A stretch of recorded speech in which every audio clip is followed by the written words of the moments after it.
Hey there, fancy friends, it's Oliver, and today I want to show you the often overlooked cane techniques by Fairbairn. And I'm not talking about the drill you might know from Get Tough or Hands Off. We already did a video of our take on this one. No, today we want to show you the techniques of the cane chapter from Scientific Self-Defense, published in 1931. The book we took also the techniques for our police baton or nightstick from for our second video on Fairbairn's sticks and cane material. The mentioned book demonstrates the fighting art Defendu. The book with its techniques was written for the police forces of Shanghai, and it was republished in 1931 as a self-defense book for the average man. If the techniques belong to an average man when they were toughed to the police forces of one of the dangerous cities at that time is another story. Fairbairn wrote in the beginning of the chapter that the art to use the walking sticks as a weapon is not generally known.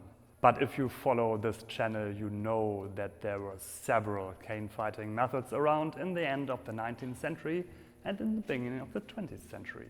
If you do not know, you will have a lot to watch. By the way, as well as H.G. Lang for his Lacan vignette-based style, Fairbairn recommends canes from Malacca cane or ash. The first advice Fairbairn gives us is the same as he gave with the nightstick. You may remember it's strike underneath the kneecap to bring him down. So it may be from each position, but the difference is here. My stick is long enough that I do not have to lean forwards with a short nightstick, so there is probably possible any strike to the knee. And this came more or less with the advice that someone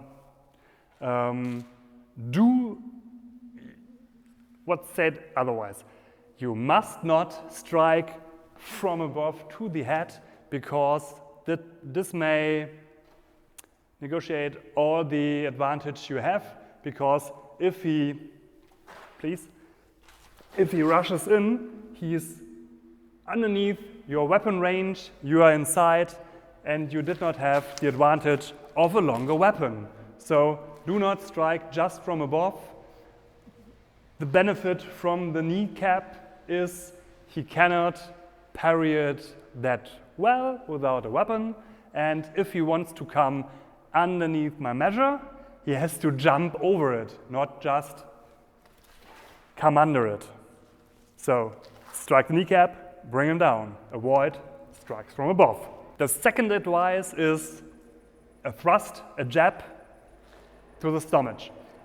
But he do not tell us anymore, so obvious would be to grab it in a bayonet grip and just give him what you have. But you do not have to do it this way.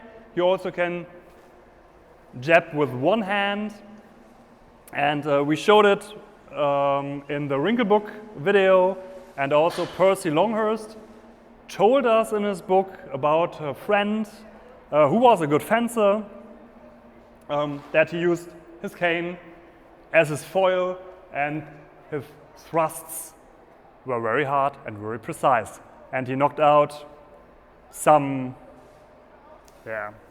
Pauls in a street fight. Anyway, so if you are a good fencer, if you can thrust with one hand, do it. If you have to go here or you are too close and you have to do this, do this.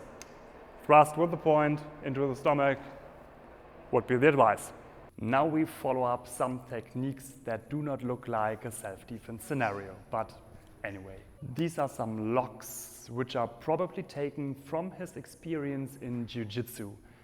Personally, I know techniques like that from my jiu-jitsu time also, but I can tell you that you will not find them in European stick fighting arts of self-defense from the 19th century. But we can actually see similar things in armored combat, using swords as a lever to win a fight if you cannot make damage by a simple strike. But as you may know, I am not a big fan of such techniques, especially promoted for self-defense of untrained individuals. Fairbairn has 3 very similar but different kind of locks for the elbow. First, an armbar over the neck, then second, an armbar over the chest, and third, an armbar over the legs. The 3 armbars or locks or whatever are not that I have my cane and we have trouble and then he attacks me and I parry or do something and then we do all the fancy stuff you see on other martial arts, instead of we doing other fancy stuff you see in martial arts, which you not see on this channel that much. It's more like he is in front of me and he's maybe walking his way and I come from behind. I grab my cane like this, I grab his hand and come from here, lock his belly, that's his elbow, lock his elbow on the cane, and then I bring him down in front of me. This is a really painful hold, because also you might know, would you hold this for me? Thank you. So it's like this one, most of you will know, but this is not that painful as if you do this with a hardwood cane.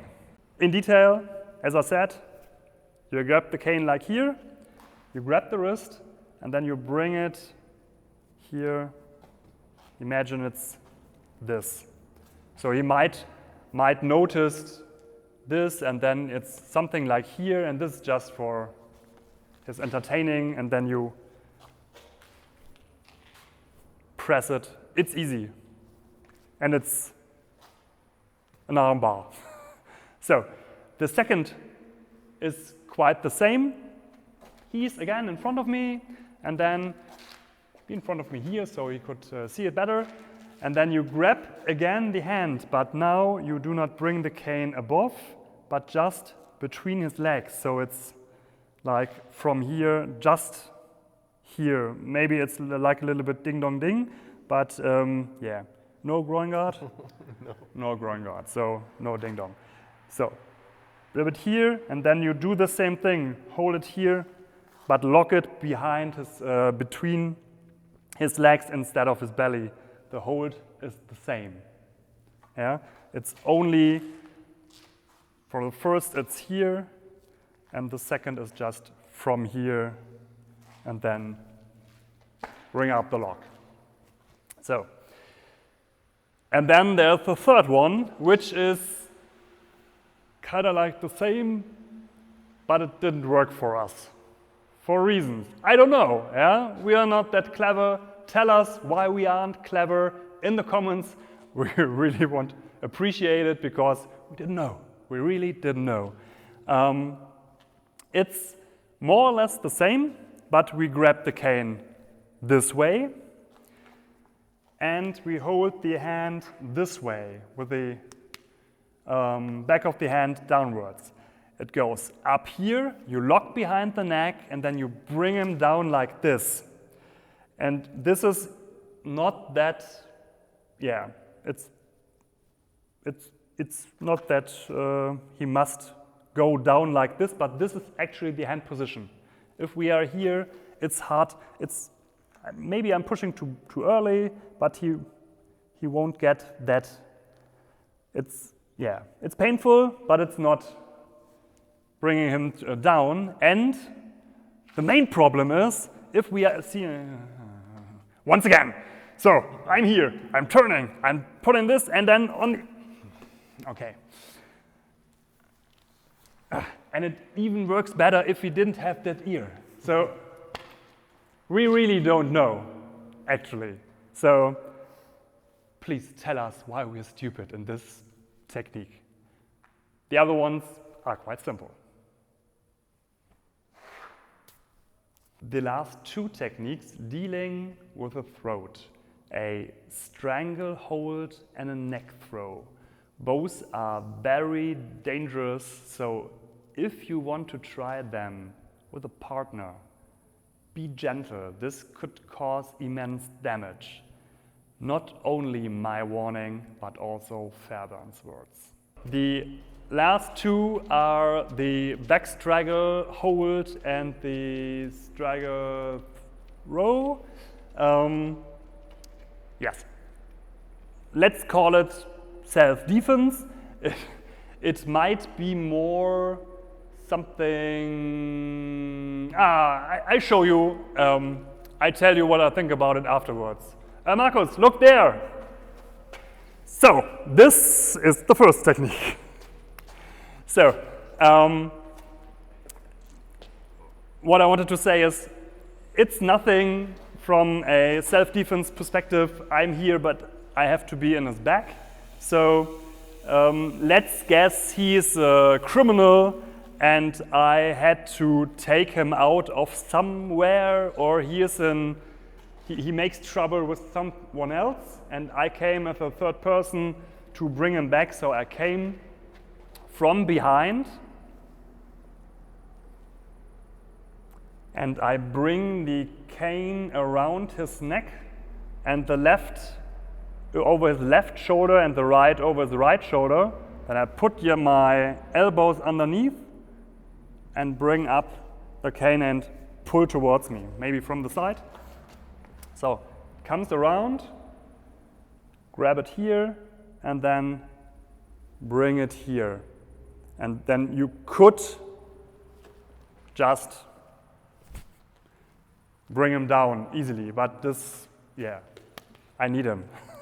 And it actually worked very good for small persons. So if he would do it to me, because he's the criminal and I'm the policeman as well, so he comes from behind, and then he is on a lower line. It's even more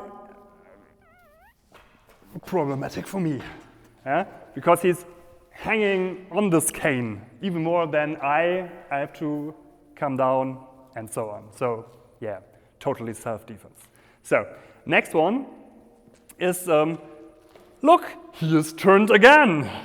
And I'm again behind him, and now I grab the cane like this, so thumb towards the handle and bring it on the other way around. So my right hand goes over his left shoulder. I hook it in and grab from the other side, and then I close the hands, and this is more a hold than a throw. Yeah? And from here I could give him commands like hands to the front, and then come with me, or forwards, or whatever.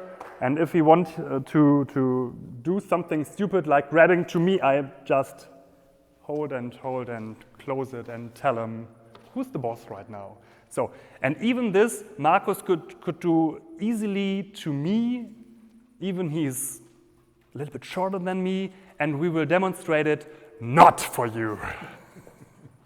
But yeah, it's here, over the shoulder, grab it and then close this scissor and hit people from the side, probably.